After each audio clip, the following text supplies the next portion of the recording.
We've got a Monster transmission from the guys at Monster Transmission. Gonna add an overdrive, throw a differential in this thing. A few other cool tricks. All kinds of tips, tricks, stuff. Stay tuned.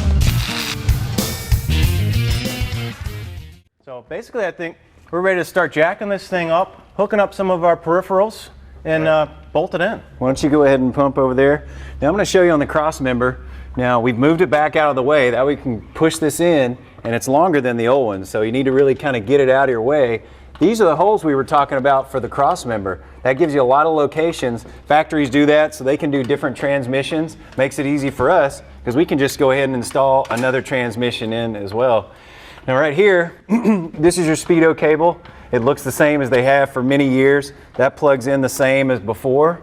Now this is your shift cable. Cool thing is we're using the original shifter, just like we talked about with the new OD plate. And it's gonna go right into this little dude. Click into there, piece of cake. And we got our TV cable, which is kind of tucked in over here. So pretty much this is a nice, easy install. Now before we put it in, we're gonna make sure that we go ahead, we're gonna get our lines put into the opposite side. Here they are kind of sticking out. So we're gonna put our lines on. We're gonna go ahead and put our dipstick in.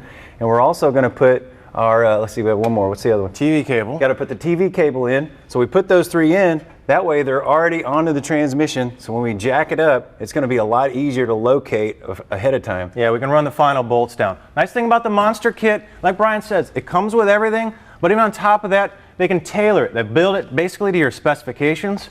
So depending on what vehicle you're running, what weight it is, what gear in ratio, what tire diameter, or what cam spec is a big one for picking out a torque converter. They've got a software program, you give them all your specs, they'll spit out exactly what you need for a converter. You can talk to them about shifts, shift quality, how hard it shifts, or maybe how relaxed for cruising. So they can put a kit especially together for what you want, the right style of cables maybe to match what you're building, and build a transmission to meet your horsepower targets as well as anything else you need, in the transmission department. Okay, got the shifter cable about done there.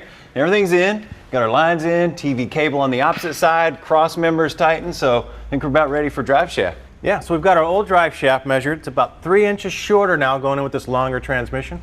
We got all those dimensions over to Monster Transmission, and they're going to hook us up with a brand new drive shaft. Yeah, cool thing is you can see right here, it's 3 inches longer. They knew that, so you just order straight from them. Shows up at your house, ready to go. So right now we got to take a break.